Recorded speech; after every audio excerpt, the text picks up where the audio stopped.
Hello, everybody, and welcome to today's Whole Milk Valentine's Day special on WCCR Rutgers Camden Online Radio. Let me introduce myself and my co-hosts. I'm Anthony. I'm Jack, and I'm forever alone. I'm Mike, and also forever alone. I'm Matt, also forever alone. How surprising. Yeah. Can't wait to go to work today and see all the people that waited until the last minute to buy Valentine's Day gifts. Well, anyway, So, let's move on from our personal lives already. The show's off to a rough start. all right. But I can't blame you guys because I know the feeling too. Before we get into the Matt and Monte Educational Power Hour, we just got to get some the regular sports news for the day or the week.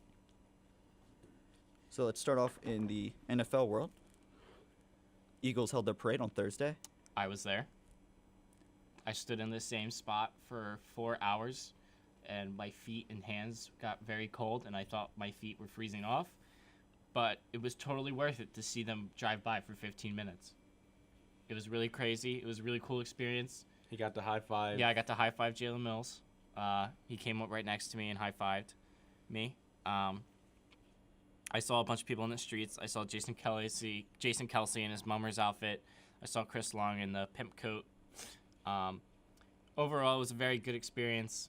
I wish it was warmer, but that's in the past. The feeling of a Super Bowl victory is for the first time in 52 years and vengeance against the New England Patriots is warm enough. It warms my heart. Even it warms my cold dead heart. Yeah. So Jason Kelsey, not the Chiefs tight end. Come on now, Mike. Had an amazing speech. And I think everyone's favorite part is when he said Lane Johnson can't lay off the juice. Just completely calling out Lane Johnson for not being able to cycle correctly and get by. Yeah, I mean, I think the whole thing leading up to the week was, can anyone top Chase Utley's F-bomb at the parade, at their parade for the 2008 Phillies, and it's safe to say that Jason Kelsey definitely topped it. He went above and beyond the requirements. He dropped multiple F-bombs in that speech, and he was clearly very fired up that day, and no one else gave a speech as good as his. So. And also inebriated. Yes, very. There are multiple videos of him shotgunning beers.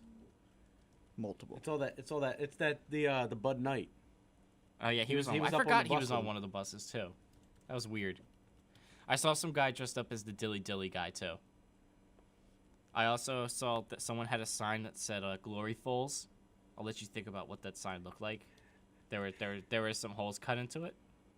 I'm gonna leave that open to interpretation though. And I also saw a sign. I wasn't there, but I saw a sign that says I heart Chris Long and Fletcher Cox, but with an emphasis of the last names of each player.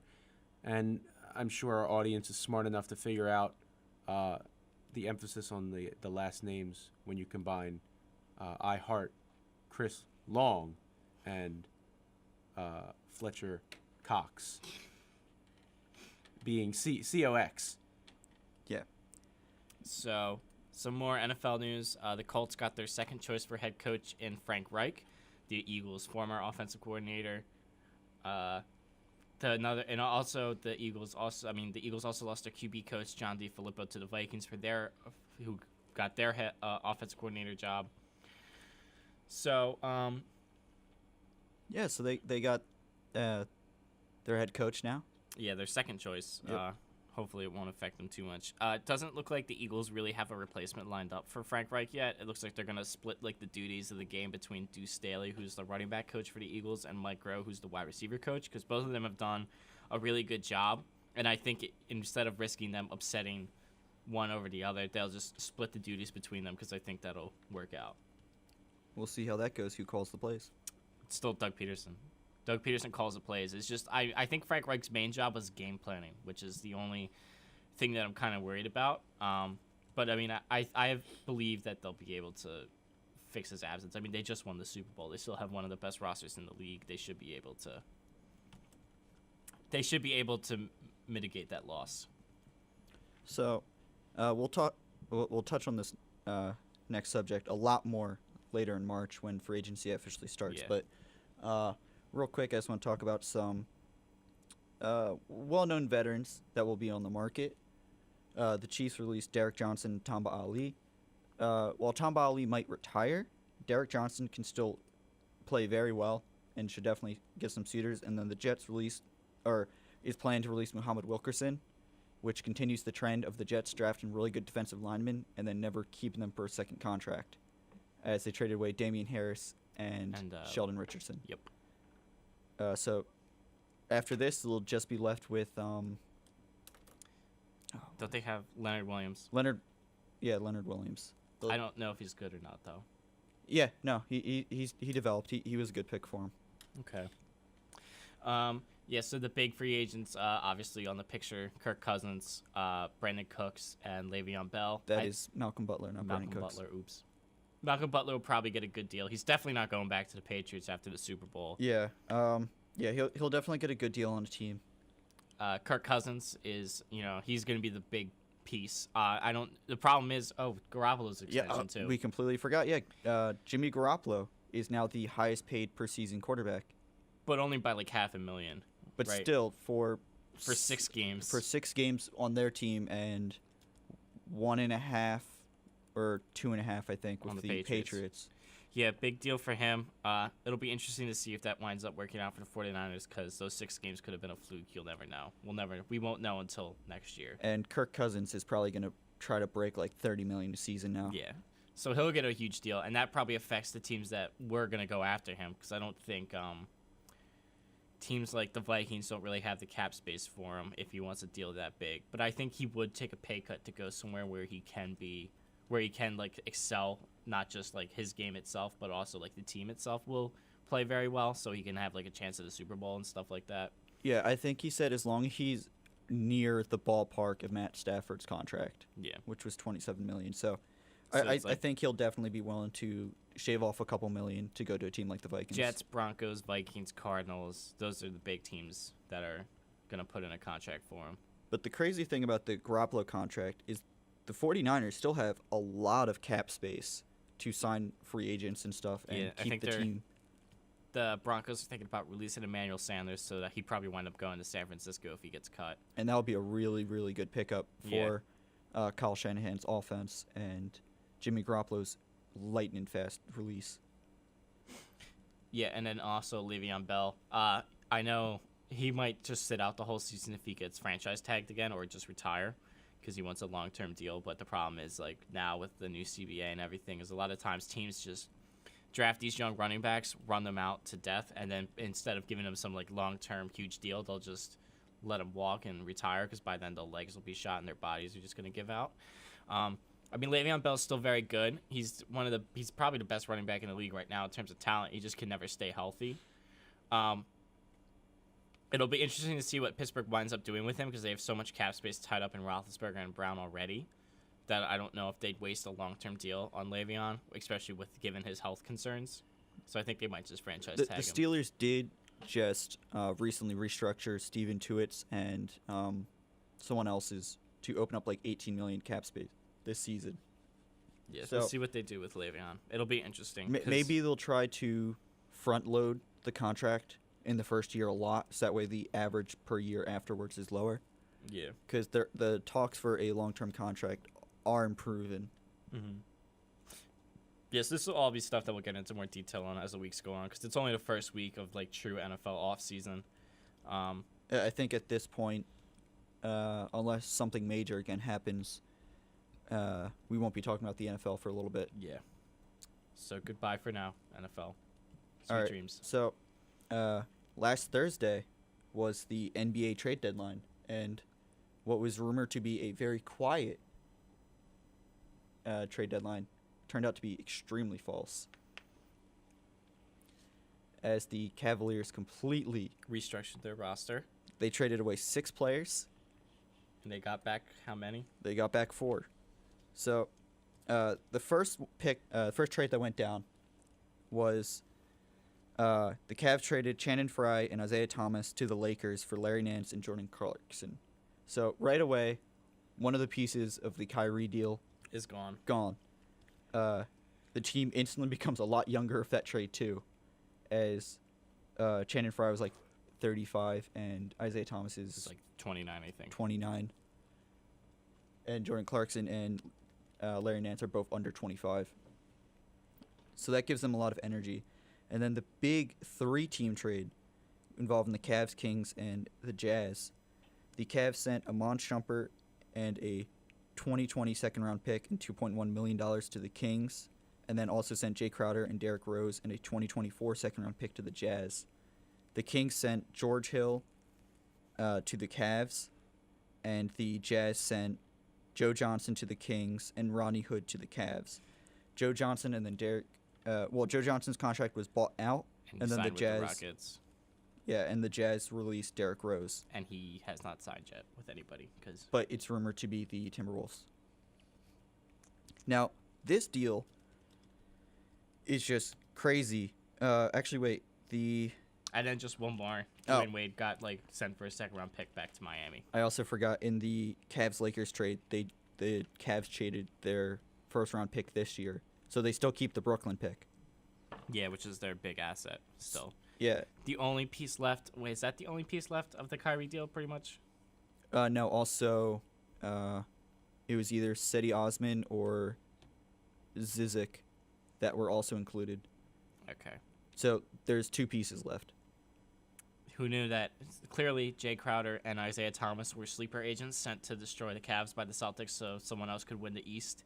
And now that Jay Yeah. Crowder's off the team on the Jazz, he's doing well again. Yeah, conveniently. So so clearly the Cavs realized before it was too late and their season tanked, and they completely restructured their roster. Dwayne Wade was apparently also a problem child in that locker room. Because he just missed the Heat too much. Yeah, so he got sent back. And then, so now the Cavs are back. LeBron's out of his classic January slump where everyone questions if he's still got it. He actually cares about basketball once again. Yep, they blew out the Hawks with a 10-man rotation. And they Blew out the Celtics on Paul Pierce night. Yep, on Paul Pierce. One last revenge from Yeah. LeBron on Paul Pierce. And, so the Cavs are showing that they're super energetic. And then also, They like each other again. Tristan Thompson's starting to pick up the slack. JR got his confidence back. And Kevin Love is going to get healed eventually. He'll be back in time. Yeah, so the Cavs are looking to... They probably won the East again already. Yeah, they'll probably be stronger than last season, I think, this roster. Because just depth-wise is a lot stronger. It's a bunch of young athletic wings that they missed. And they're better. They're supposed to, got a lot better defensive players because their defense sucked the past 2 years. Yeah, they have a lot better energy on offense and defense. And now that LeBron cares, you're going to get a lot better games out of him, too. Yeah. And George Hill is a really good point guard to pair with LeBron James. And he's a good defensive point guard, too, which is what they need. So, with Wade's reunion to the Heat, jerseys went up within hours. The Vice jerseys. Was it was it? I forget the exact number, but it was about 4,000%. As when Dwayne Wade was traded to the Miami Heat, the jersey sales for Miami Heat jerseys obviously went up about 4,000% compared to the 2 days prior. And they were sold in over 100 different countries. Yeah, it was pretty nuts. And I think it has to do with not just the reunion, but also the really nice Miami Vice jerseys Yeah. that they released this year as part of their city collection. So after the trade deadline, actually there's another trade that I just want to mention was Elfrid Payton got traded for a second-round pick. To the Suns. And as soon as he left the Magic, he learned how to shoot again. So it just proves once again, He might cut his hair soon, too. yeah, so he'll improve even more. Which proves you should probably trade for a player off the Magic because they'll just be better once you get them. But after the trade deadline, a couple people were bought out. Joe Johnson, we went to the Celtics. Greg Monroe was bought out and then He signed with the Celtics. Yeah, and then also Marco Bellinelli. he was bought out, and he said he was looking for a team that would give him playing time and was decently competitive, and he chose. The Sixers. Trust the process. He tweeted it out. Yep. What this means for the Sixers is Bayless might not have to play at all anymore. And they just got better bench depth, which was killing them. Yeah, because he's a lot better Shooter. and just overall player compared to Jared Bayless. And Jared Bayless is just really bad. So if you can limit his hours, that's a positive regardless of what you're replacing with him. In other Sixers news, they have not lost since the Super Bowl. And they have not lost since the Super Bowl. I mean, we could have said that every Philly sports team has not lost since the Super Bowl, but the Flyers lost last night, talking Flyers, and ruined it. So now we have to change the stat around.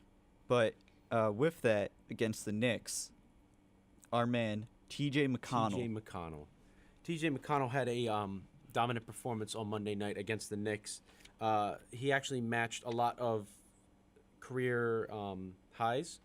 He matched his career high of 6 steals, 37 minutes played, and he also matched his career high in rebounds with 10 rebounds total.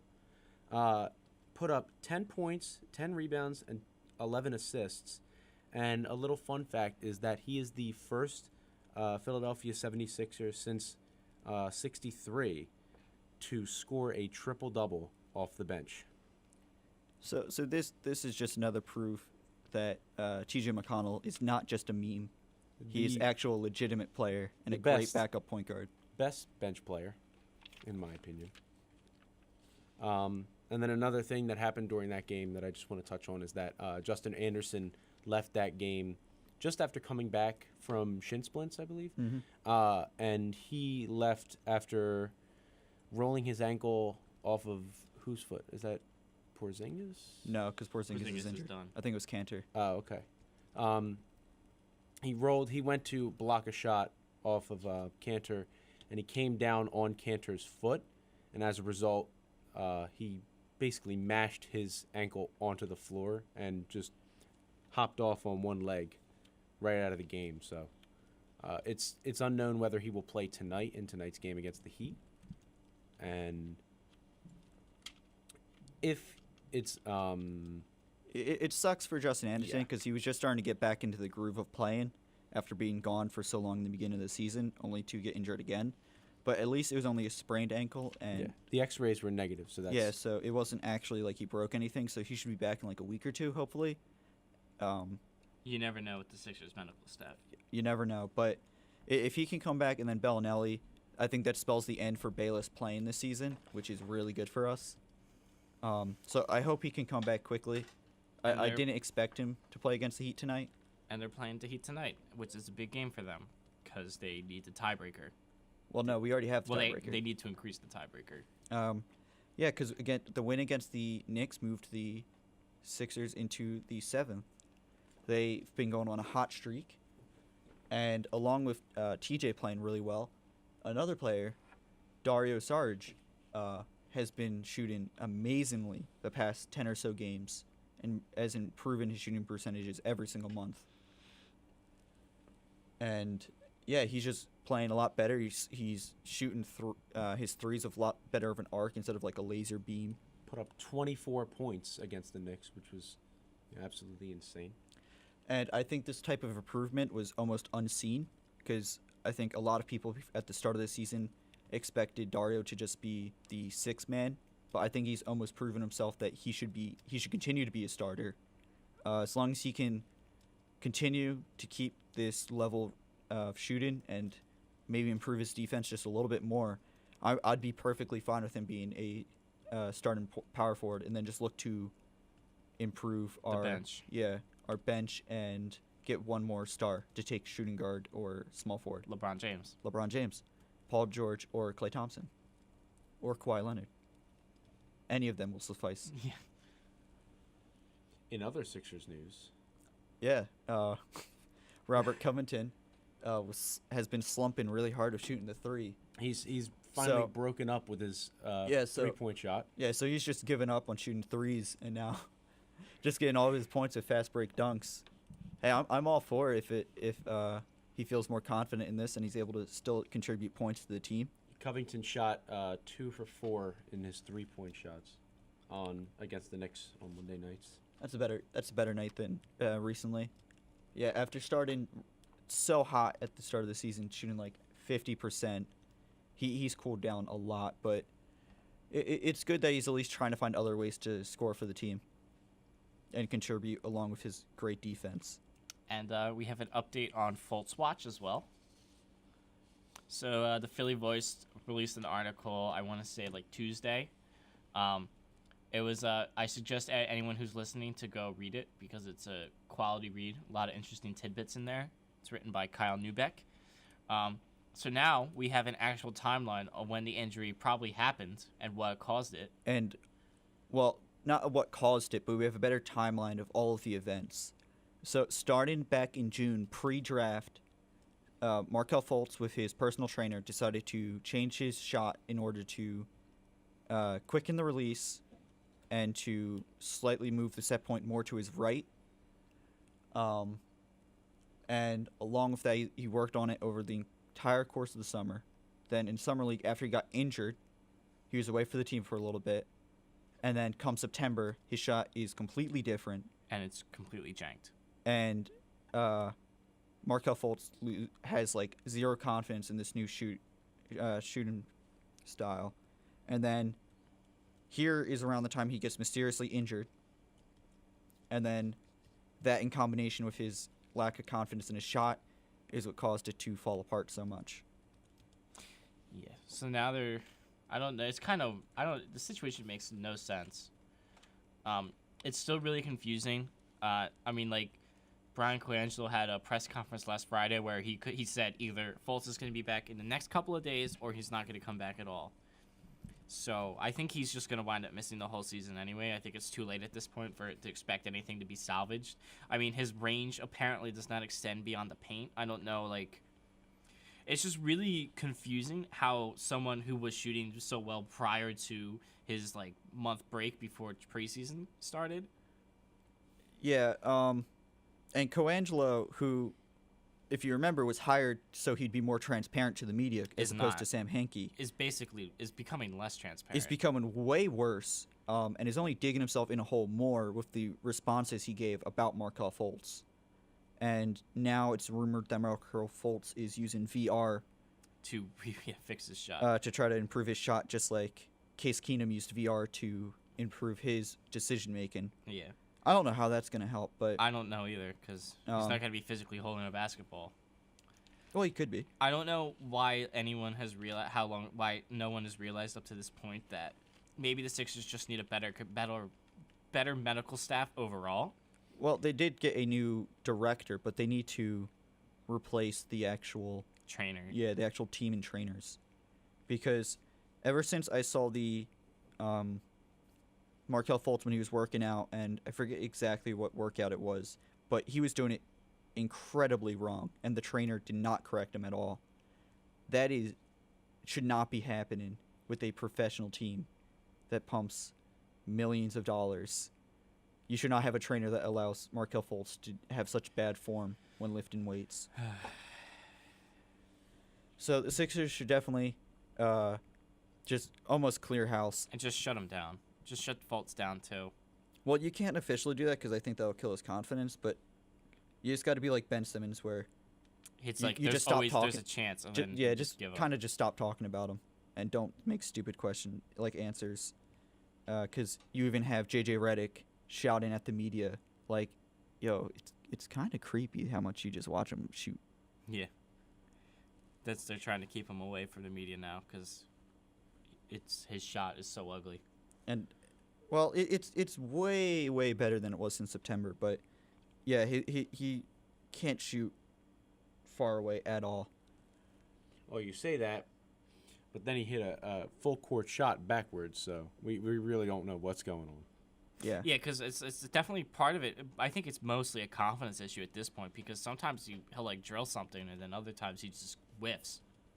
Yeah, it's all a part of. He needs to see a sports psychologist. I think he needs to do more of the practice where he takes the shot really slowly, but like smoothly, and then work from there to speed it up, or do more practices where he shoots without thinking. Because obviously there's something wrong when he goes to take a shot and he's just standing still, because that's where his shot's the worst. When he's just shooting without thinking, it looks a lot better and a lot closer to how he normally played and shot during like summer league and college. Yeah. But with about 25 games or so, 20 to 30 Well, games. we're more than halfway through at this point, aren't we? Yeah. Because the All-Star break is this weekend, right? Mm-hmm. It's coming up. So, with about less than 30 games, I can say confidently, with less than 30 games, we got to look to the playoffs, and the Sixers have the easiest strength of schedule going on from now on, and they're in the 7th seed currently, while the Wizards have the second hardest schedule in the league. So I think it's fair to say that the Sixers should make the playoffs at this point. Yeah, unless like some unforeseen consequence, like Simmons or Embiid gets hurt, otherwise the whole team is going to collapse. But yeah, I think they've been playing. They seem to have fixed a lot of their issues that have been going on lately, and they've been hot, so too. So I think we can see like we can see. I think we'll definitely see a playoff series. We'll probably see some games in Philadelphia, I hope. I don't expect him to get anything in the top 4. The highest I project him for is like the 5th or 6th. But I think we can definitely get to the playoffs. If we win a series, great. If not, there's always next year, because the whole core is still young and under contract for so long, and we're only going to get better. I think the best thing about making the playoffs this team is still very young and energetic, and playing in the playoffs means nothing this year. They aren't expected to do anything, so I think they'll have a lot less pressure weighing on them. It won't be like the Eagles playing in their 4th conference championship in 4 years. Yeah, so I think it's a good way to introduce most of these players to the playoffs, and I think depending on who we go against, we can take it to 6 or 7 games. Yeah. Depending on where we end up seeding wise and who we have to face. But this is all stuff we'll talk about later too. Yeah. If that actually happens. But it's a good little preview to look at. As the season rounds to a close, I'm sure we'll talk about it and make little predictions. And also, we do need to get the ball rolling on our March Madness challenge, because March is fast approaching. Well, Selection Sunday isn't until like mid-March, so we can start releasing the details for that in March. But basically, sneak preview. We're thinking about having a bracket challenge for March Madness for us, between us and our viewers. The winner will probably get like free merch or something. Yeah, we haven't decided yet. We'll work it out somehow. But we'll inform you all of details if the closer that gets. Yeah, when we get closer and we actually decide ourselves what we're gonna do. And we don't know anything about college basketball either, so we'll just pick whoever has the cool mascots or something like that. Yeah. The cool teams. Scarlet Raptors. Yeah, I'm picking Rutgers Camden to win it all. Yeah. D3 is gonna come up. Just play just one time only. We're just gonna nag them. We're gonna nag the NCAA so much to the point where they'll let a D3 team come and play up in March Madness. And then get I'm blown betting out by all the my 16 money. seed. Rutgers Camden is gonna win it all. Start demanding, start tweeting at the NCAA, start emailing them, mailing them, calling them, demanding that Rutgers Camden get into the tournament. That's our campaign. Yeah. So Do that. a little quick thing we can start talking about now because it's getting close. Da da da da. Baseball. Pitchers and catchers reported yesterday. Yay! Clearwater, Florida, baby. The Phillies have a young manager. He'll connect with the young guys. He's a great clubhouse guy. Yeah, the Phillies will finally have some of those guys that have been sitting in the minors for the past 5 years start playing. And if they are out of line, he can threaten to fight them. And he also Because he only wears tight muscle shirts. Yeah, dude's chiseled. He's only like he's in his 40s. Gabe Kapler, he's in like his 40s. He's really buff. He's also really tan. Yep. He's like very bronzed. But yeah, spring training started, so cool. Yeah. So Maybe the Phillies will be at least average. maybe. But I like going to the games for cheap tickets. And dollar dogs when that comes around. Yeah. Those are the best nights. Yeah. Kapler was quoted with saying, "We can win." Now he does not mean the World Series. They But can win a game. They can But- can probably go 500. Yeah, they can win some games. He's confident that if everyone just takes half a step of progress forward, they can have a surprising season, and they can surprise some people. Whether that's going to happen or not, I don't know. Maybe he can threaten his players into playing better. Yeah. Okay, so I think now we're gonna move into the education power hour portion. Da da da. Yeah, Oh, stay, joy. stay tuned until the end, and I will give a quick recap of all the Olympic medals that the U.S. have won, because that's one of the things that I've been watching as of recently. So I So think we can probably do that real quick right now. you think so? Yeah, I don't know sure. if the picture's too relevant though. yeah, no. We just put up the whole milk logo, and I just I yeah, we could can just do a speed through quick it. overview. So if you guys haven't been watching, wrong picture. Oh, ooh. Other way around. So if you guys haven't been watching, the Winter Olympics are underway. They've been underway for about a week now. And the U.S. has actually already won 7 medals so far in the multitude of competitions, mostly in snowboarding. For some reason, USA is extremely good at half pipe and slopestyle snowboarding. Shaun White, obviously last night, won. Absolutely had a dominating third run, and really came in when he needed to, because his first run was fantastic, but his second run he wiped out. His third run came into his own, pulled a USA, and really brought home the gold. He had back-to-back 1440, triple cork 1440s, which, if you don't know snowboarding lingo, that's 4 rotations and 3 flips while grabbing the front side of your board. Red Gerard won a gold in slopestyle. Women's half pipe, we actually won 2 medals. I just want to mention that Shaun White's gold medal was America's 100th gold medal. Oh, yeah. But anyway, the other people who contributed to that number was Chloe Kim, winning gold in the women's half pipe, and Ariel Gold, ironically, winning bronze in the women's half pipe. I'm ashamed of that pun, really. And Jamie Anderson won gold in slopestyle. Figure skating, Team USA won bronze. And in the men's luge, we actually placed, I think that was our first podium finish. Chris Madster came in second place. And that's a quick little rundown of our Olympic medals. So. Talking Olympia. 17-year-olds are winning gold medals, and here I am hosting a radio show that no one listens to. I mean, this is gonna be the most popular. Oops, this is gonna be the most popular radio show ever made.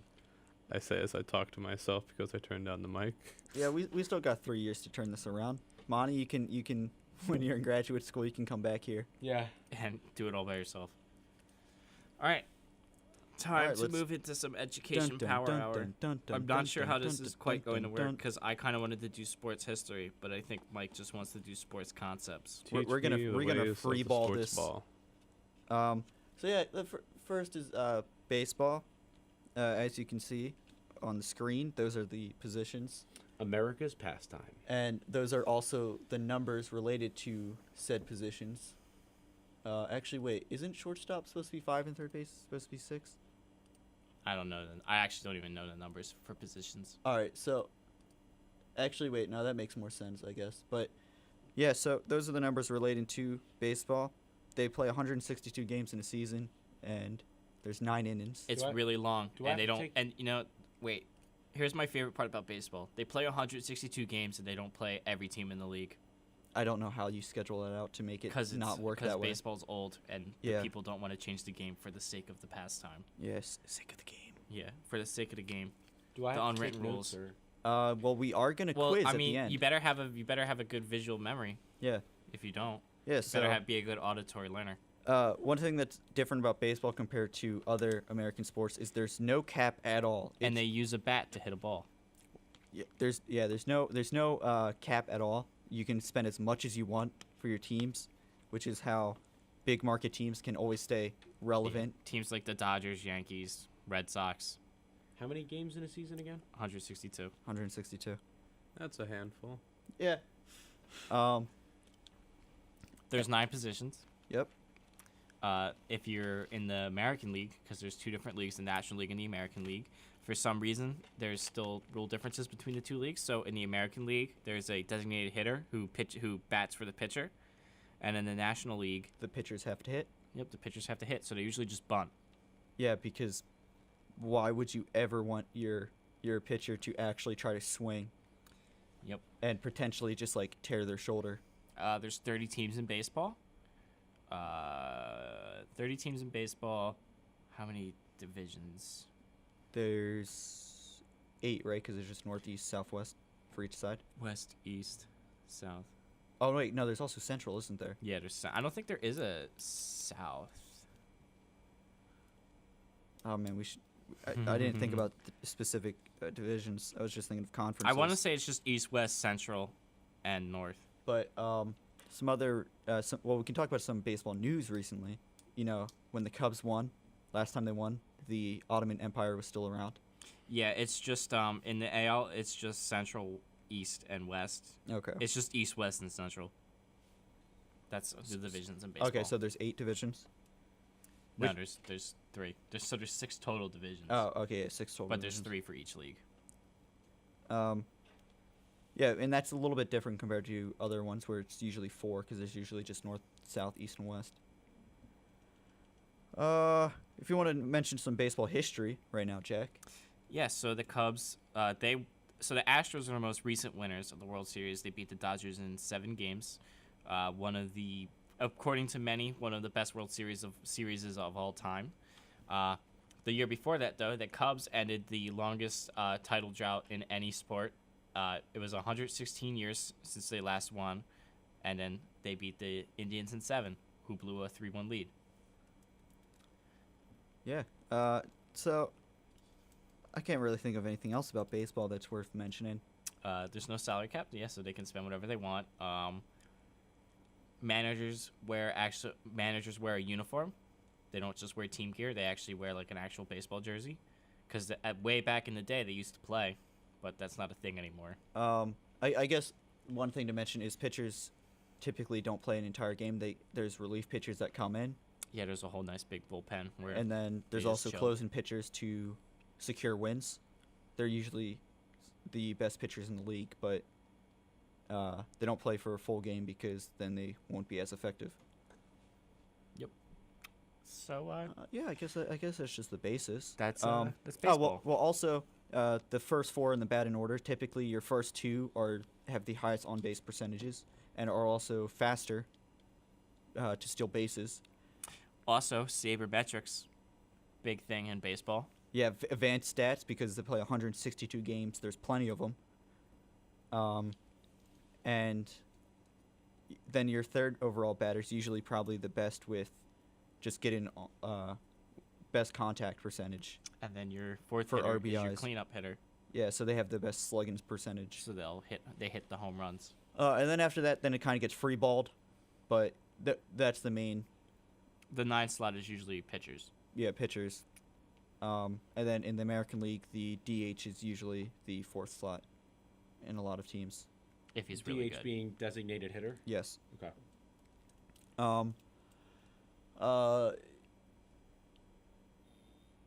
Second base and shortstop typically have to be a lot more agile than first and third base. First base is where you usually put the most immobile player. Center field's probably the fastest on the team usually because they have the most ground they have to cover. And then also a weird thing about baseball is every stadium, they don't have an actual standard with how large the field has to be. So getting bigger or there's small. things known as hitters stadiums Which typically, have shorter. Their outfield is small, so it's easy to hit the ball out of the park. And that's how you also have like the Red Sox with the big green monster with the really huge wall. But as a counter effect, it's also really close actually. And then like the Astros, they just have a random bump center field right against the wall, so it's a lot easier to catch straight center home runs. The MLB has also I think baseball is actually pretty much like the oldest like official league in sports because the MLB's been around since like the late 1800s, and there have been over 100 World Series played. And a grand slam is when bases are loaded and home runs hit. The big salami. Yep. A triple play is the rarest play to ever happen. The last person was Chase Utley, right?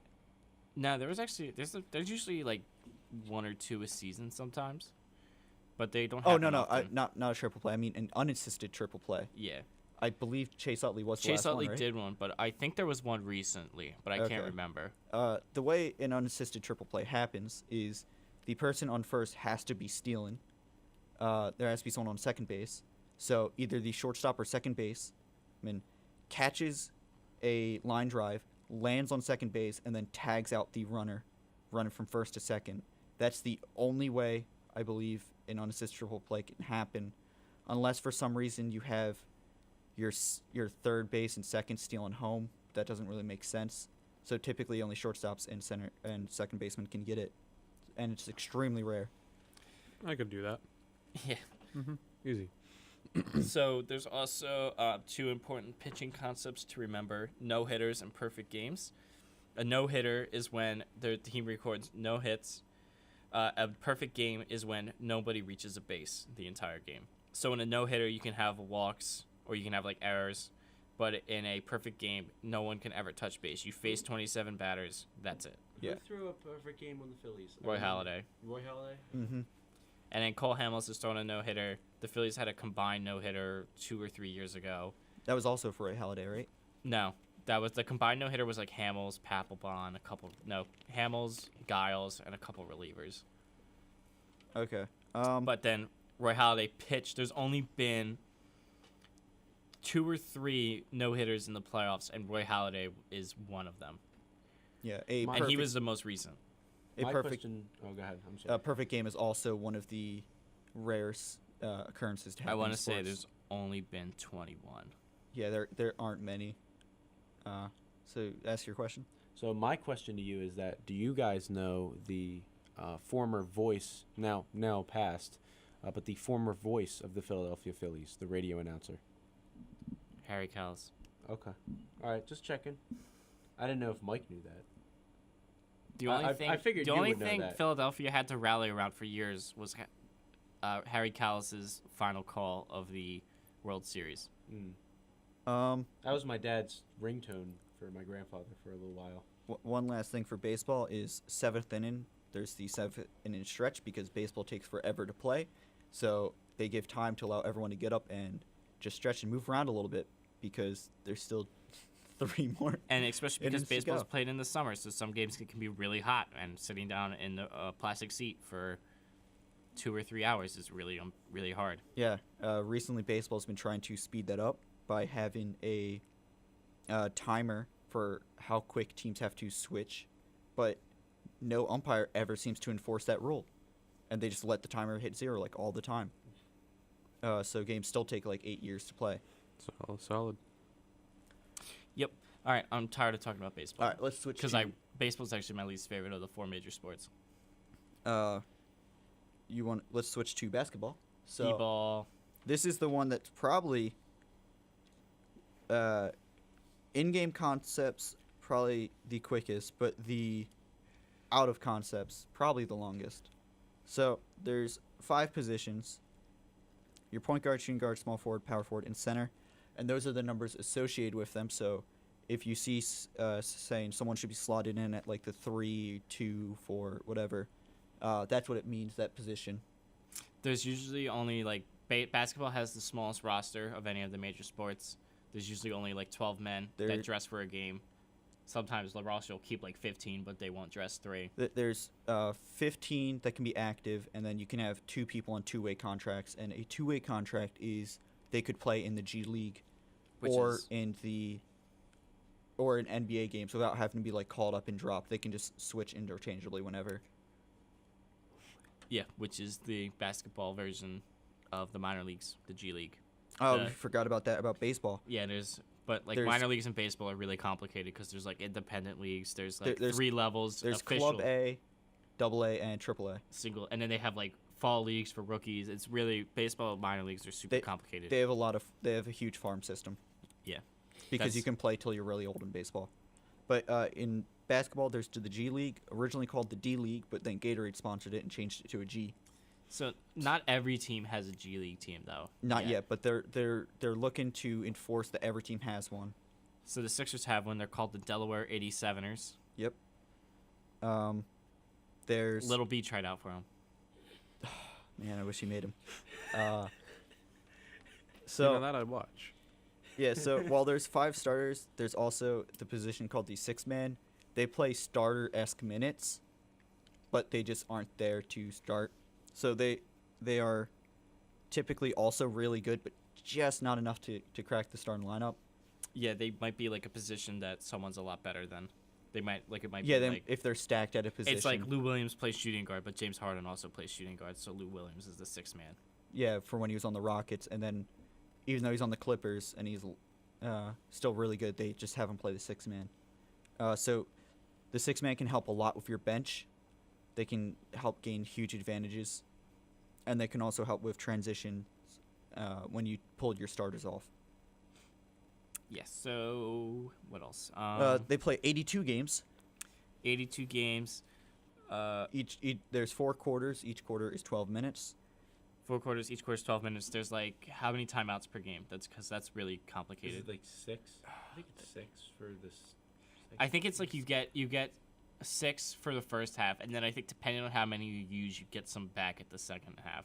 And then once you get within, what time is it? Do they restrict the timeouts? Within 2 minutes, I think they restrict you down to 2 Yeah, timeouts. because the final 2 minutes of a basketball game could take forever because they intentionally foul to force a team to take foul shots and give the other team more time. Because when you take a foul shot, the clock doesn't move, the clock doesn't run. So like having the stop clock makes it easier to come back. And if they're an inefficient shooter, then you can give yourself a lot more possessions That's called the hack-a-shack strategy. because Shaq was a notoriously terrible three throw. Shooter. It Yes, there's a 3-point line in basketball as well. It wasn't always there.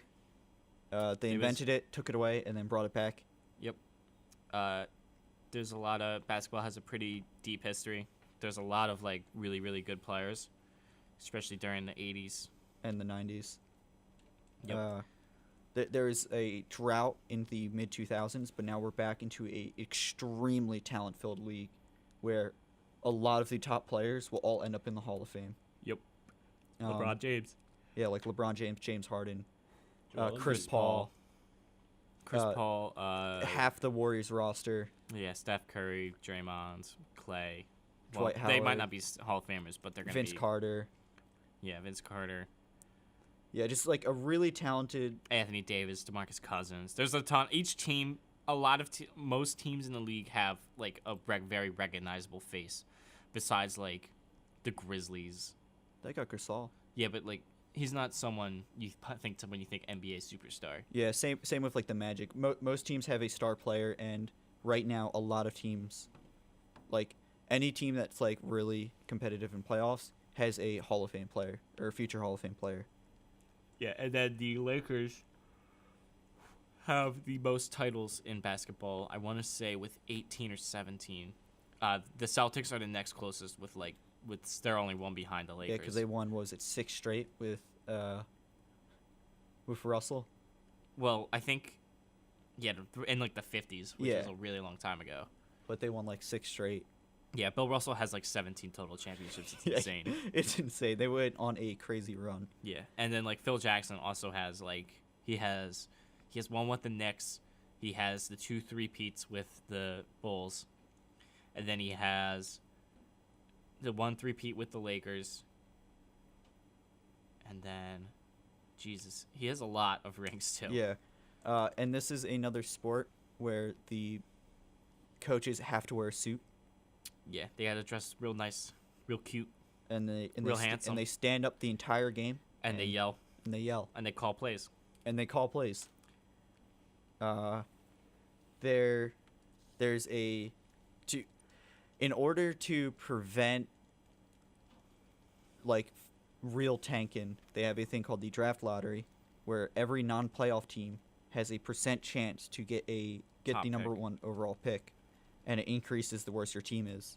That's what the Sixers became famous for in recent years because You had a 25% chance, so you had a really high chance if you're the worst team in the league to get the first overall pick. because Sam Hinkie was also a very big sabermetrics guy. He had a whole strategy lined out when he got hired as GM of the Sixers. He had a whole process for the Sixers to get really good, where the whole intention was to get really bad and then get a bunch of top draft picks, which they do. They have 3 number 1 overall picks on their roster. Mm-hmm. Well, they have 2 number 1 overall picks. Joel Embiid was basically like a consensus number 1 before he got injured. Yeah. And then after that, then you have no bad contracts, so your team's really cheap, and then you sign a big star, because the only way you can get stars is if you either draft them or get them through free agency Or trade for him. or trade for them. But that is very... But trading for him is the most costly because you have to give up assets, and Sam Hinkie was really huge on assets. So Be he that- would just sell. Yeah, be that draft picks or good value contracts and players. That he would just buy out and let him go. So, yeah, the Sixers made it too effective. He announced straight up that they would purposefully lose. The So- league did not like that. And he got basically forced out by the league. And then, Well, basically, the league put pressure on the Sixers owner to get rid of him because because other teams are starting to emulate it now. they But- didn't like the look for the league that teams would announce from the start of the season that they would physically lose. Even though a lot of teams would tank, they didn't like that they were so transparent with it. And then David Stern, or not David No, Stern, Adam Silver. Silver. Basically hired Coangelo so that way he'd be better. So he would talk better to the media, even though he has not done that, and he is not near the level. And of they GM. wouldn't intentionally try to lose anymore. Yeah, to turn the team around, even though this would be the year Hinkie would have gone competitive anyway. But yeah, so that's the draft lottery. For next season, instead of it being 25%, the top 3 worst teams all have equal % chances now to get the first overall pick. So that way it's harder to tank for the number 1 overall pick. Yeah. And because of that, I think the chance to get an overall pick, is worse now for lower teams. I think it drops off worse. I forget exactly, but there's a curve. And yeah, so they're trying to see how that's going to affect tanking teams. Teams are still going to tank, though. Yeah. It's a big thing in basketball. It's not really a thing in any other sport. Yeah, because unlike football or like hockey, you don't have to worry about your players getting like really, really injured or anything. So you can just deprive the roster, and you know that they're not going to be able to win enough games or anything like that. It's not like baseball where the chances of like a lower team winning can magically happen sometimes. It's a lot less likely. But just like in baseball, we forgot to mention this, contracts are typically fully guaranteed. They're only like undrafted players in the NBA get non-fully guaranteed contracts, or sometimes in the final year of a deal it won't be fully guaranteed. But And most NBA players that are good are drafted in the first round. There's only 2 rounds in the NBA draft, but really only the first round matters because not a lot of good players. Even like a lot of times it's only like the top 10, top 15 picks that amount to anything in the NBA. A lot of times the late round picks are kind of just like flyers on guys, and the second round is just a crapshoot basically. yeah, and the second round, what a lot of teams will do is they'll draft people and then have them play in the European leagues to develop there so they can play more minutes. But I think what the league wants to do is they want to get every team to have a G League and make that more competitive, and actually be able to develop players from the second round more in the G League. Yeah. To keep more of the market share to them instead of shipping players out. You can also draft the rights to international players. Dario Saric. Dario is a huge example. Ricky Rubio's a big one. Jonah Bolden is another one that Sixers have. Furkan Korkmaz. Yeah. Another guy And the Sixers now have. this does not mean that the player has to play for the team. It just means that if they were to come to the NBA, that team has the rights. And they'd have to negotiate a contract with them and everything. So, like, in Dario's circumstance, the Magic drafted him, and for 2 years he did not join them. No, the Magic drafted him, but he got immediately traded to the Sixers for Alfred Payton. Was it immediately? I could have sworn it was 2 years later. No, it was like immediately. They drafted him, and then he got traded to his rights got traded to the Sixers. And then for 2 years, he didn't come over. So the whole thing was Dario's never going to come over. And then last year he finally did. And should have won Rookie of the Year. But Malcolm Brogdon got it because the votes got split between him and Embiid, even though Embiid only played 31 games. Now, while contracts are fully guaranteed, there is a cap. However, it's a soft cap, and teams can go over that a variety of ways because what you'll learn is most rules involving contracts are because GMs were stupid in the past and ruined their teams financially. So a big one is bird rights, which is named after Larry Bird because the Celtics were over cap and they didn't want to lose Larry Bird. So they invented a thing where if you play for a team for 2 years, I think it's 3.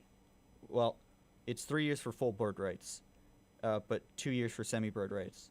You can sign that player and go over the cap, so that allows teams to keep their talent and are less likely to lose them. And there's a little window over the soft cap, but before luxury tax, where you're safe. Once you go over the luxury tax, then every dollar you spend gets multiplied, I forget by the specific rate, and that comes out of the owner's pocket. So if you are really high in luxury tax, it was invented because the luxury tax was added because of the Heatles. The league wanted to break up the team of LeBron James, Wade, and Bosh, so they invented the luxury tax to prevent big market teams from being able to keep huge teams together. Yeah, so you just have to pay a little extra. And then they also have the repeater tax, to where if you are in the tax for, I think, 3 or 4 years in a row, that multiplier increases by a lot, which is meant to keep, all right, well, you're a big market team, we'll just pay the tax. It's meant to prevent you from doing that anyway. So, like, the Warriors and Cavs are paying the repeater tax, and they're both about, like, $40 million over the actual cap. So, like, small contracts get multiplied into these huge contracts because of the repeater tax.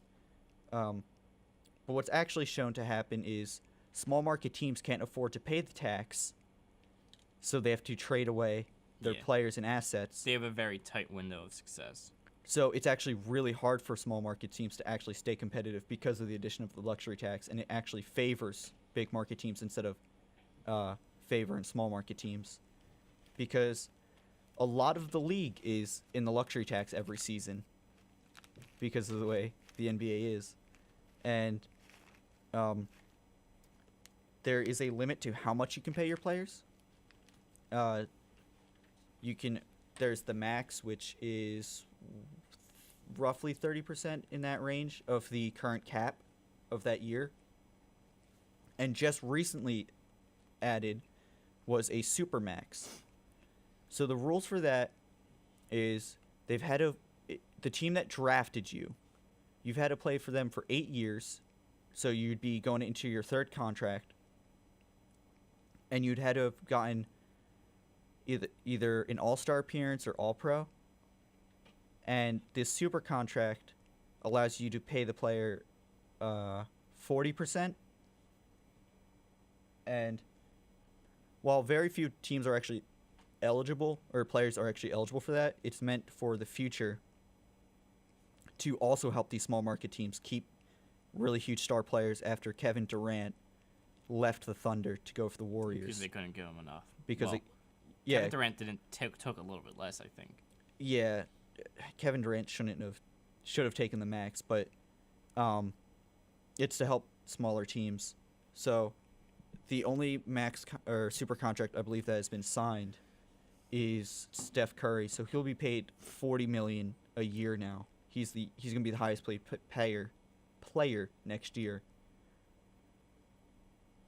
And yeah, and max contracts were just simply because it all happened because Kevin Garnett, when he signed his contract back in like 2003, he was being paid, I think, just a monstrous number. It was like over $20 million at the time, which was insane. He became the highest player by a lot, and that scared the league because it was a huge jump compared to the previous player.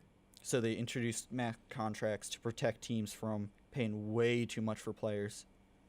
But again, it's kind of backfired because now you have semi-mediocre players Getting max deals. getting max deals and making like the same amount as LeBron James. Yeah, LeBron James always takes a pay cut. He doesn't take the max at all. He always takes the max. He specifically states, well, post Miami Heat, he always takes the max because he says the best player in the league shouldn't be taking pay cuts. So post Heat, he does. Yeah. So yeah, basketball salary cap stuff is really confusing. So we're gonna move on again. Well, also, Monty wanted me to explain this. With trades, when you trade picks, you can add protections to them. So what protections typically are is there's like lottery protected, top 3, top 1, or whatever. And lottery protected means if the pick falls in that range, that pick doesn't convey to that team. The original team keeps it. So with the Sixers, they traded the Lakers pick this year to the Celtics only if it falls between 2 and 5. So if it's the first overall pick, the Sixers keep it. And if it's the 6 or below, the Sixers keep it. And then next year, they get the Celtics would get the Kings pick unprotected. So whoever doesn't get the Lakers pick this year gets the Celtics pick next year unprotected. So teams have started using this a lot more recently because of, once again, Sam Hinkie. He would trade for like really far in ahead.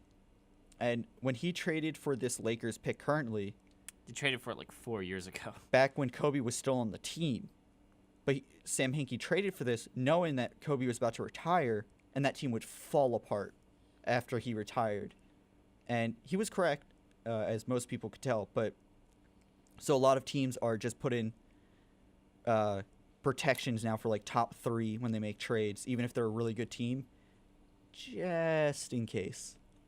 A lot of teams are a lot less likely to trade first round picks now. The league's kind of tightened up a little bit with their pick trading if they fall in the lottery. But yeah, basketball, there's a lot to learn about with contracts. Yeah, it's very complicated. There's also like the MLE mid-level exception, and there's a couple other level exceptions which allow you to go over the cap. Those are mainly for veterans and stuff, though. Yeah. Okay. Now, is any of that going to be on the quiz, the whole pay cut things? Because Maybe. It's just gonna be off the top of our heads. Yeah. That's never be a teacher. Don't count on it. I'm not. Okay. Let's move on to football. We're gonna skip over hockey because Talking hockey. talking hockey. So now all the other ones, they had like a few things cross the field. Makes enough sense. What the hell is that? All right, so in football, 11 players are on each side of the field, and there's a lot more positions and a lot more players, and Just a lot like less a different games. sport of the same name. So, in football, there's 16 games. Rosters are 53 players. Instead of a developmental league, they have a practice squad, which can fit, I think, 12 players. And Doesn't really work. yeah, it does. It doesn't. It's not the best, but the practice squad, you're eligible for it if you've played less than if you've been on an active roster for less than 2.5 full seasons, or 2 full seasons. And they just recently expanded that so that way players can develop a little bit more before just falling out of the league. Contracts are rarely have high guarantees. The only contracts that are fully guaranteed are when they're franchise tagged, which is basically you are staying on this team regardless of what you want for 1 year, and it's an average of, for the regular franchise tag, it's the average of the top 5 current salaries at that position. And if you are already in that spot when you get franchise tag, then it adds an additional 20%. So for some lower positions like kickers and running backs, it's not that much, but for like quarterbacks, it gets huge really fast. That's why Kirk Cousins he couldn't be franchise tag because he'd be paid like $35 million or something like that, or $40 million in a season if they franchise tagged him again. Also, when there's 7 rounds in the draft, typically the first 3 are where you get starters, but players can appear in any of them. Tom Brady, 6th round pick. Joe Montana, 199. 3rd round pick. Donald Driver was like a 7th. Yeah. Jalen Mills was a 7th round pick. You can get good players in any round. It depends on how good your scouting department is. Depends how good. And sometimes it's just blind luck. And your development league, or development team and trainers. Yeah, there's 53 players. I think about 48 actually are active for a game. 11 positions, and yeah, so there's quarterback, running back, wide receiver, tight end, left tackle, left guard, center, right guard, right tackle. That's your offense. Then defense, you have left end, defensive tackle, right end, left outside linebacker, middle linebacker, right outside linebacker, cornerback, free safety, end, strong safety. Right. Yes. Just memorize that picture. Yeah, so some positional groups, the left tackle through right tackle, that's the offensive line. Left end through right end, that's the defensive line. Cornerbacks and safeties are the secondary. And the defensive linemen and linebackers are the front 7. And it's called a front 7 because the standard 2 concepts are a 4-3 defense and a 3-4 defense. A 4-3 defense is 4 defensive linemen, 3 linebackers, which is what is currently shown on the picture. And a 3-4 is 3 defensive linemen and 4 linebackers. So what typically happens with that is the defensive tackle is a lot larger, and so are all the defensive ends. And then you have your linebackers. One of them will rush and be a pass rusher for basically that's all they do is they're just a pass rusher that can occasionally drop into coverage and stuff. So think like Von Miller, Justin Houston, Chandler Jones. And, this is a base defense. There's also like a 5-2, but that's never used anymore. Nickel. That's nickel, and then the 6. Tampa 2. Tampa 2. So nickel defense is you usually remove a linebacker in place for another cornerback, so you have 3. And it's called nickel because you have 5 secondary players. And then there's also the 46 defense, which is what Buddy Ryan is famous for. He created that defense. There's also a dime package, which is 2 extra cornerbacks. I don't know why it's called dime package. I thought nickel was you bring a linebacker up to the D line, and you have 5 men on the line. Mm-mm. I guess I'm mistaken. A nickel package is 3 cornerbacks. Yep. It's not as complicated on offense. There's like shotgun I formation, which is just like the linebacker, this quarterback, fullback, which and is the running back currently line shown. up in a straight line. Fullback is a position that I didn't name initially because it's been dying out recently because I don't really think there's many true fullbacks left in the league either. Yeah, there's like 5. And a fullback is typically just a pure blocker. What a lot of teams do now is they just have their backup left tackle or guard or something take that spot. And they're only really used in like very short yardage situations anymore. Yeah, because it's just more effective of your roster space to have a lineman do the job. Because you don't need your fullback to be that fast because they're just there for the initial line clash. Football players also have the shortest career. Yep. Out of any sport, they mainly average because of 3 years. Yeah, because of the physicality of the game and the high roster turnover. Football is pretty much like the only sport really where the league really changes from year to year in terms of what teams are good. It has a lot of parity. Yeah, a lot of times some teams will go like from worst to first, In the case of the Eagles, they went from last in the NFC East to Super Bowl champions this year.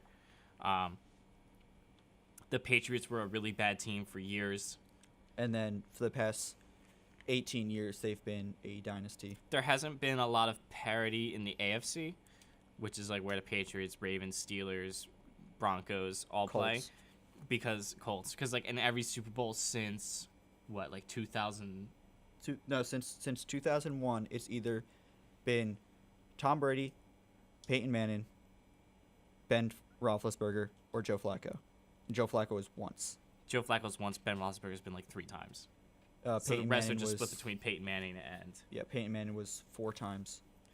Meanwhile, in the NFC, it's been like a different team every year since the Seahawks. The Seahawks were the last team to make it to 2 back-to-backs for the NFC, which is recent, but before that, NFC teams aren't really very consistent. NFC is very like wild every single year. Usually the teams change around. Yeah, the reason there's a lot more parity is because there's a hard cap that you cannot go over in any sense. There's nothing you can do. So that forces players to have to be moved around a lot.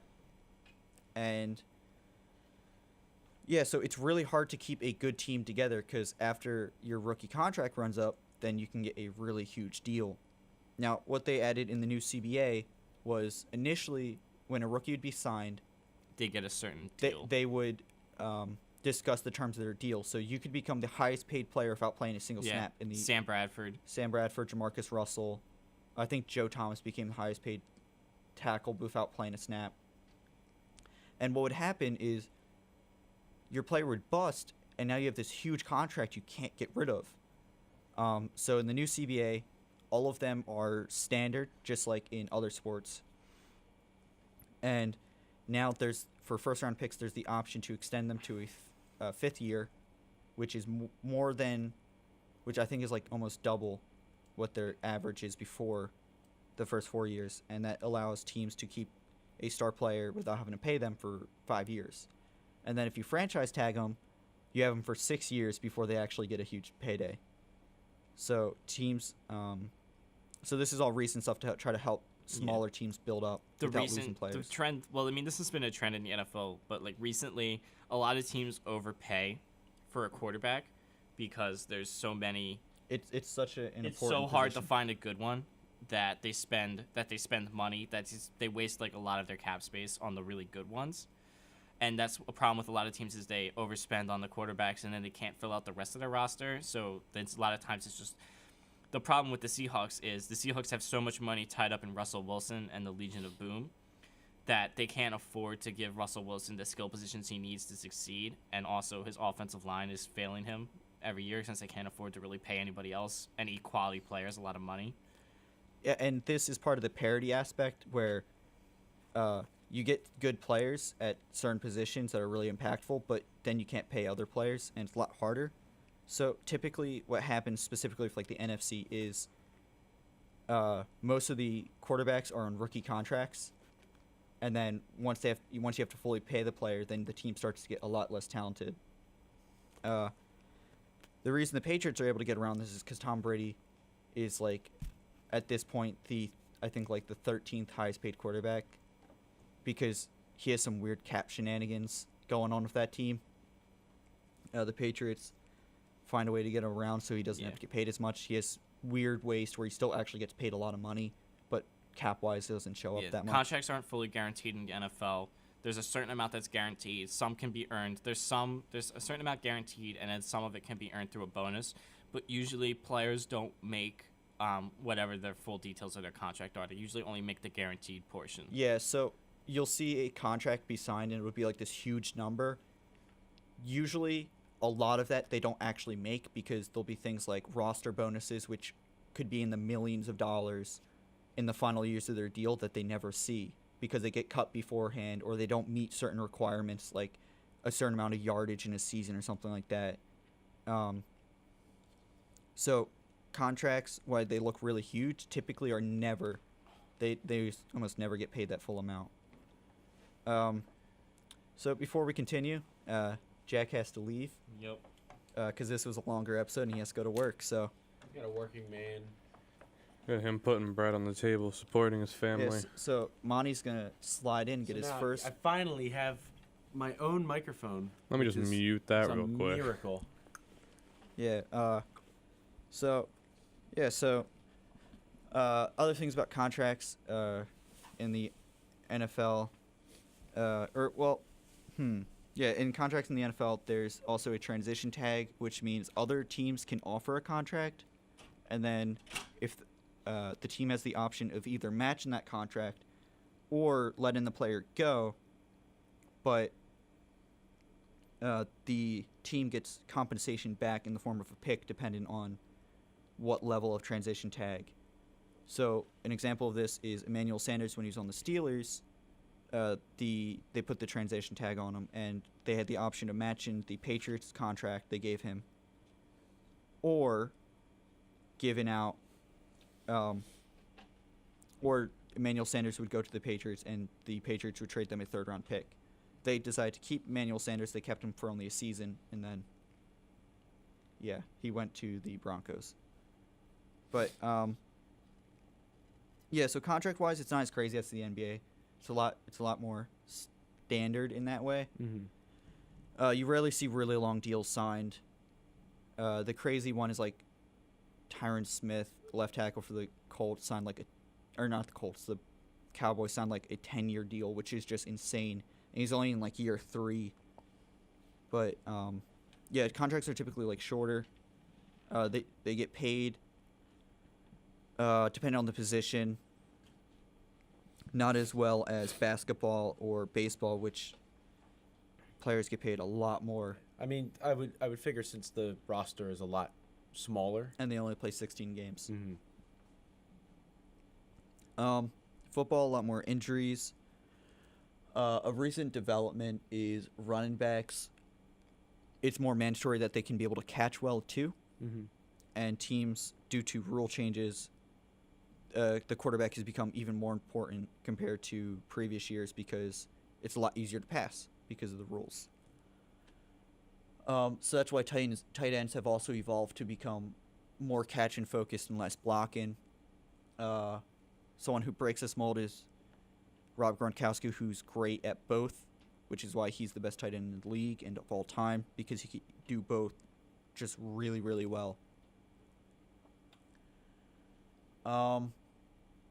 So the future will probably favor a lot taller, more physical, more athletic tight ends like Gronkowski, right? Yeah, and Travis Kelce and Zach Ertz.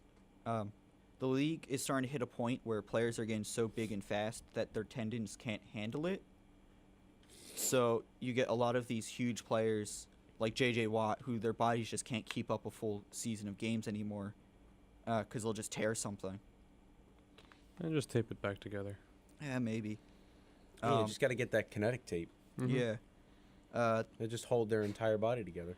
In football, there's a thing called the bye week. This is to allow teams to rest up. It can happen anywhere from week 4 to week, I think, 12.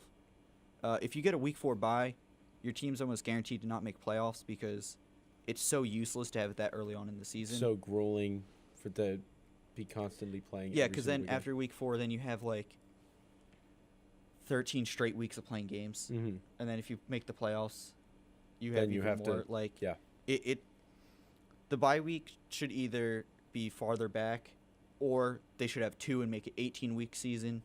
That's the one I believe they should do, is have 2, one in the first half and one in the second half, and that will improve player health a lot. But NFL doesn't want to do that for some reason. They don't care about player health. They lie. Is Zach going to be on the quiz? Maybe. Okay. The commissioner is Roger Goodell. You know, the Eagles were the last one to win. That was the first Super Bowl win they've ever gotten. There's still a handful of teams that have never won a Super Bowl. The Bills, back in the 80s, went to 4 straight Super Bowls and lost them all. That must have been a sad time to be a Bills fan. Philadelphia is like one of 5 teams, I think, or one of 5 cities to have a championship in each major sport. Yeah. It's either 1 or 5 or 1 of 6. I think 1 of 5. And there's the NFC and the AFC. That's because there was originally the National Football League and the American Football League, and then they joined. And the first time they decided to face off was the Super Bowl. There's been 52 Super Bowls. The team with the most Super Bowl wins is the Steelers with 6. The Patriots, Cowboys, and 49ers all have 5.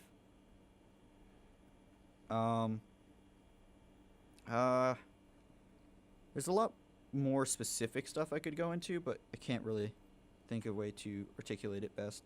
But I guess those are the basis. There's 15-minute quarters in football. Super Bowl is one of the most watched events in on television. Yeah, and they decided to have a rock concert. Yeah, the ever since the Michael Jackson halftime show, they've had big contemporary artists come up and perform. For the last couple years, it's sucked.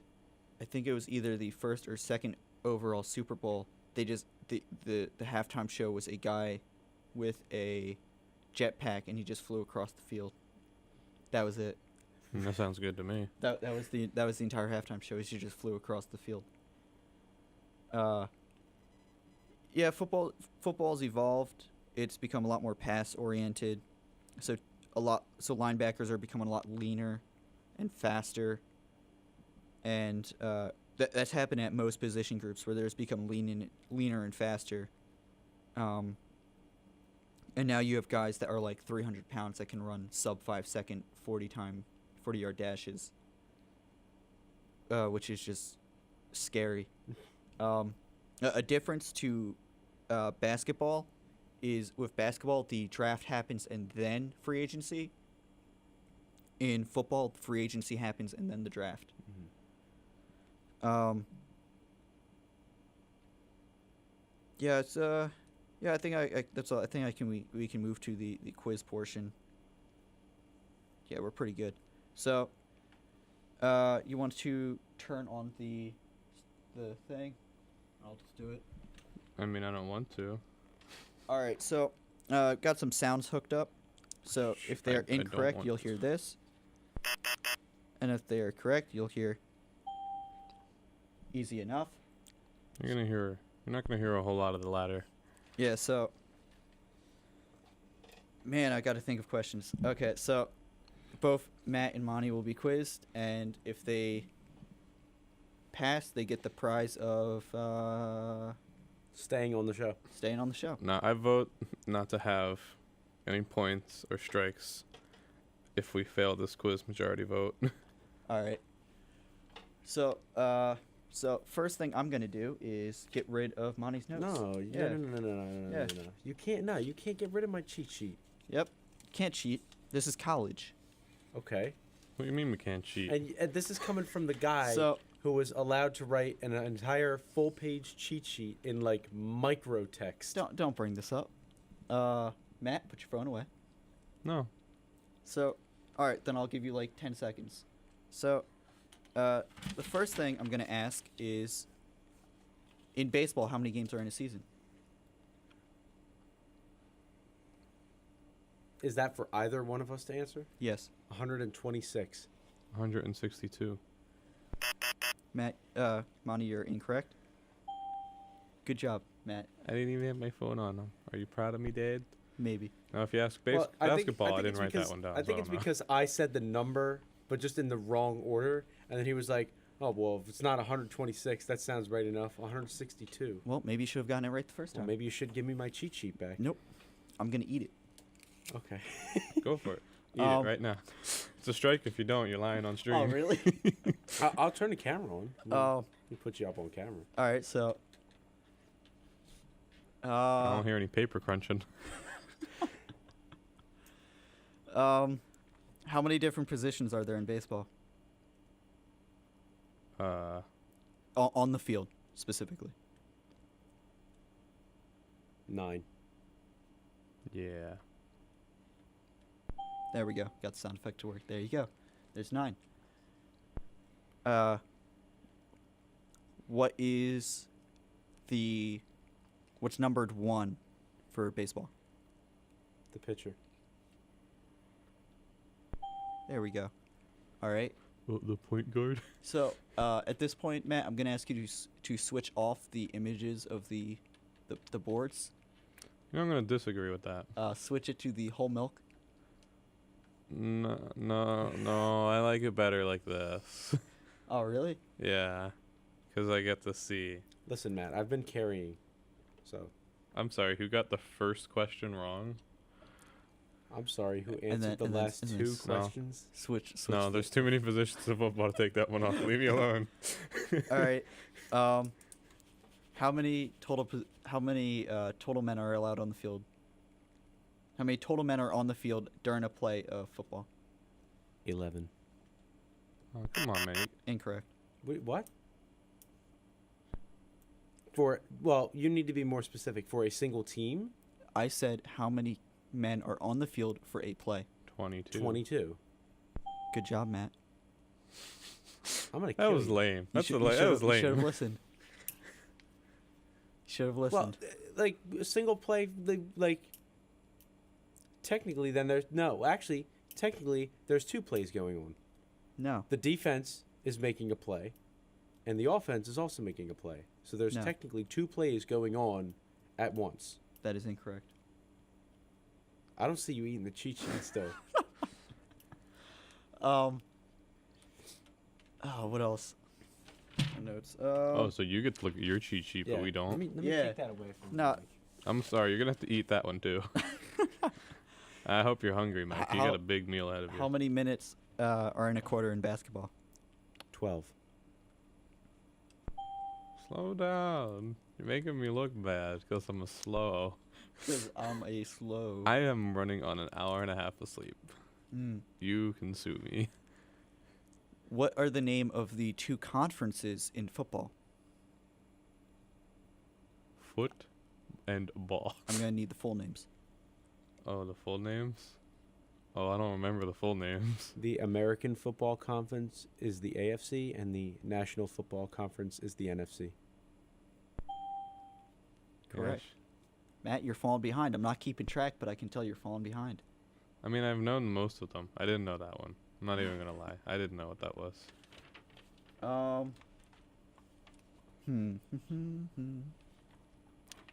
How many teams are there in basketball?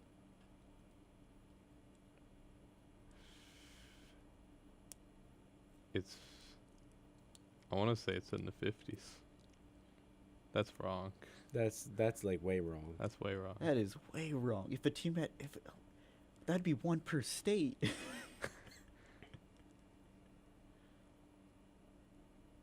Can you use the question in a sentence? The question is a sentence. How many teams are there? Here's your question. How many teams are there in the National Basketball Association? At least 2. You gotta give me a ding. I'm not wrong. You can't tell me I'm wrong. I'm going to do with this. It's still a ding. But guys, it's 30. Yeah, I knew that. No, you I was didn't. yanking. I was yanking you, Jay. You looked really serious when you were trying to say somewhere in the 50s. I couldn't remember exactly. I was how just many. thinking I was right. trying I to was come up with guessing. with a rough estimate, but I couldn't remember. Who last won the NBA championship? Matt, if you don't know this, like, I'm just seeing if you know. That sounds like someone that doesn't know the answer. No, I do know the I answer. don't know. You don't look very confident. The Golden State Warriors. What was the nickname of the 2011 to 2014 Miami Heat team? The team that featured Dwayne Wade, Chris Bosh, and LeBron James. Do you know this one, Matt? Because I know it. I did mention it. I mentioned it off air, and I mentioned it on air. Who was it on again? Who was on it again? The LeBron James, Chris Bosh, and Dwayne Wade from 2011 to 2014 Miami Heat team. Well, it's not the Dream Team. That was something else. Nope, Vice? that was the That was the an Olympic Olympic team in the team. 80s. Yeah, the Vice. No, wait. No. no. That's the name of their jerseys. Can I give? Shit. Should I give him a hint? Because I want him to answer a question. I mean, I've he answered did answer questions. the questions. If you know it, say it. The Heatles. See, what kind of nickname is that? Now, for bonus points, do you know who coined the term? No. Okay, LeBron James nicknamed the team that. See, this is why I don't talk to him much during the episodes. I don't know anything. I was gonna give him a hint. It was like, oh, it rhymes with the name of a popular band, including John Lennon, Paul McCartney, Ringo Starr, and the other guy. Yes. Band of Montana. Yeah. In this current year, what is the chance of getting the first overall pick in the NBA? Like the highest chance? Yes. If you are the worst team in the league. Yeah, I didn't write that down. So I think even if I had my notes, I wouldn't I know. think it's like, was it like 25% or something? No, that was correct. Oh, what? Okay. Yeah, I thought it 25%. was like when you were saying it, I thought it was like years prior and something changed. But 25, like I specifically remember The you saying. 2018 draft is when the new rule changes. Oh, okay. So it will be 25% in this upcoming draft. Yeah, it will still be 25%. Okay. Ooh. What sport should I ask a question by? How many weeks are there in the regular season of football?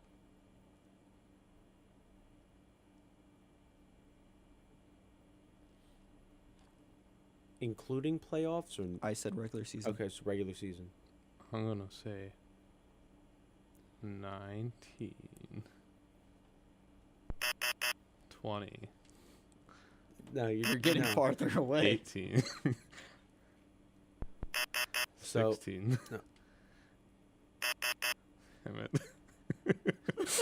14. Oh my god. 50. 17. There. You went Easy. you went 13. First guess. you went 19, 20, 18, skipped 17 and went 16, 15, 14. Oh my god, guys. There's 17 weeks cuz there's 16 games and like I said, there's one bye There's week. one bye week. Okay. Oh my god. What is the developmental league called for the NBA? G League. The geriatric. There we league. go. No, it's for Gatorade. But it's also for like old people. No. Incorrect. It's for young people. It's the exact opposite. Well, when I first thought the G League, I was like, oh well, that's where like that's Yeah, where all the old NBA players go to die. No. It's like It's the grandpa it's the, league. yeah, it's the geriatric league. No. The league where all the old NBA players go is called the Big Three, which is run by Ice Cube, which is 3-on-3 basketball.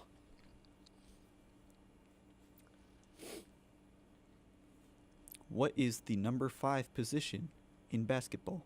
Center. I knew that one though. Didn't I? Did you? Yeah. Because I wrote that one down. Oh. I drew I drew the picture in my notes, so I knew that one. Oh man, you Oh, almost he's had got it. he's got the screen up. Yeah. Oh, you actually can't read anything in the pictures. No, but you can. No, you can't. Oh. Neither can Next question. Anyway. What position does Robert Covington play for the Philadelphia 76ers? Well, there's only 5. Well, I have You have a a 20% chance of getting it right on the first try. What's the name again? Robert Covington. Not center. I need an answer. Shooting guard. That is JJ Redick's position. Okay. So then I know the answer. Then say it.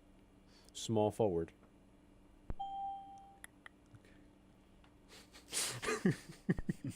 I didn't know who that was. Oh, really? No, I'm bad with names. All right. It's the guy who ended his relationship with 3-point shooting. Yeah, his friendship ended with. And football. now, and now, Oh, Fast break oh, dunk. I could have looked at the fast, name of. break, Yeah. fast break dunks are now my best friend. Yeah.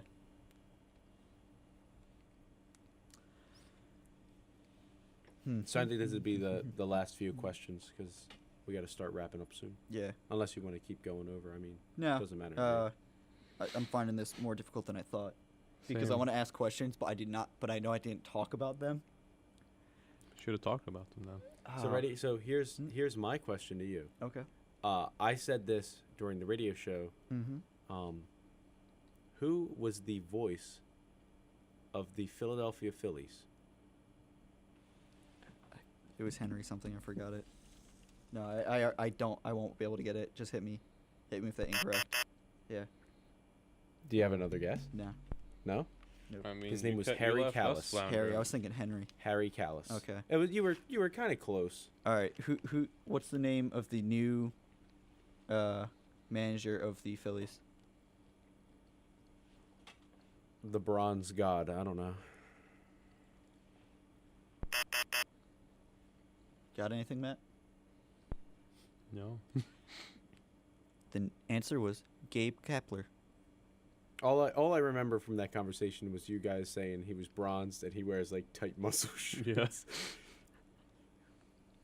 And he'll be a locker room guy. No, he's a clubhouse guy. clubhouse guy. He's a real clubhouse guy.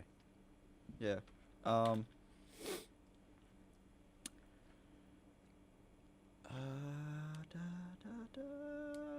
Come on, you don't have any more? I Should have been more prepared for this, Mike. Well, We've been maybe I- talking about this power hour for weeks now.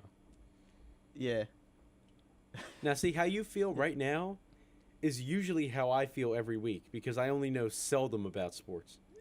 Yeah, see, I want to. It's still not how I feel, knowing literally nothing. Yeah, but you got something to distract you and occupy you because you're working the board. Yeah, I got a lot of questions to ask, but like, I definitely didn't talk about them because why would I mention these? Who won the first ever Super Bowl? Me. You weren't there. You don't know. The Yankees. I don't know. The Green Bay Packers. I was close. The Super Bowl trophy is called the Lombardi Trophy. Who is Lombardi? Stanley Cup. No, that's not the Stanley. I was like, wait. I was like, no. He is a cup. Vince Lombardi. Was he a quarterback? I'm not sure. I don't No, know. he was the coach. Do you know who he was the coach of? No. The Green Bay Packers, who won the first two ever Super Bowls. Wow, that makes sense. Should have known that. Well, I said, I don't know. Is he a quarterback? I don't know. So was the first prize, or was the prize the first ever Super Bowl was having the trophy named after you? No, they named it posthumously. Oh, okay. No, it's just the Super Bowl trophy.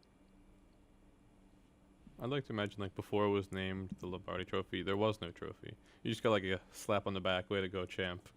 That was it. How many Super Bowls have been played?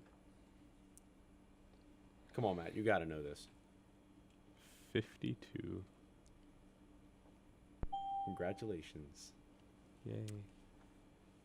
So I mentioned this off air, but who was guarding Kobe Bryant when he scored 81 points? See, when we were off air, now if you wanted to know what the psychological connection between social isolation and loneliness is, I could tell you. Anything else that we talked about off air? I don't remember. Not the question. I forget who the player was, but I remember Joel Embiid. You saying Joel Embiid said something about, oh well, now I'm 81% ready. But I don't remember the name. Did it start with a D? Incorrect. No. No. Oh. Shout out to Jalen Rose. Oh, okay. 81%. ready. I'm 81% ready for this exam. Yeah. I'm like 8% ready for this exam.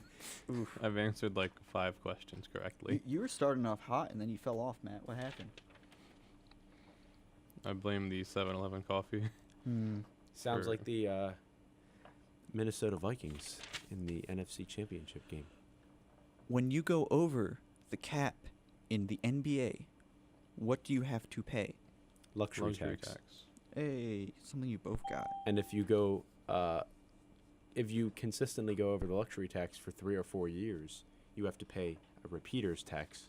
Do you have an extra set of notes that I didn't take? No. Joke's on you. I wrote 2 sets and 8 ones, so now I just, I He's got it- consume He's got it the written. knowledge. He's got it written inside of his eyelids. Yeah, it's just You're gonna have to close remove his by. eyelids. Okay. How many consecutive finals has LeBron appeared in? I don't know if you talked about that. Did you talk about it? I don't think you did. I don't know, but I'm gonna guess 6, Close. 7. Correct. Hooray. It was 4 of the Miami Heat and the last 3 of the Cavs. Yeah, I totally knew that. If this was last year, you would have been correct. I'm a little behind. A little behind. A whole year behind.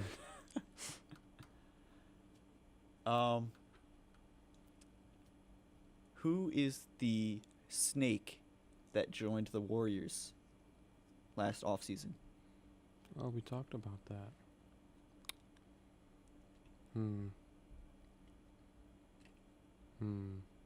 Kevin Durant. I was like Bonus I- points. What was his former team? the Oklahoma City Thunder. What were they formerly called before they moved? Oklahoma. That I don't know. The Seattle Supersonics. Okay. Um, I would have never have gotten that because like you're moving from Seattle to Oklahoma City. yeah. Like that wouldn't. I wouldn't have been able to guess that at all. All right. I have another question. This is the last one. Oh boy. What were the Baltimore Ravens called before they moved? The Seattle Supersonics. The Oklahoma State Ravens. Flacco's gang. They were the Cleveland Browns. Yeah, I knew that. Totally. So there was a period where the Cleveland Browns didn't exist. And then they came back. And they've been bad ever since they reformed. 16-0. Now 0-16. Or 0-16, yeah. What is the other team to go 0-16?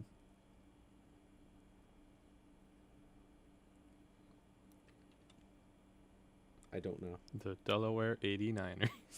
It was the Detroit Lions. That makes sense. Who are the only 2 teams to go undefeated in the regular season?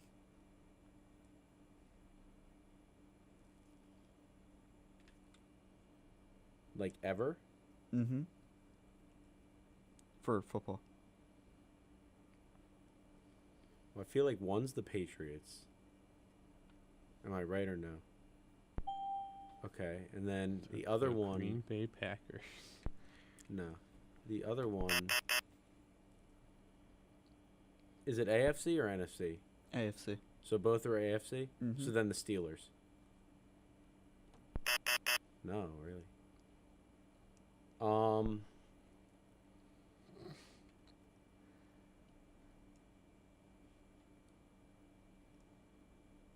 I'm not sure.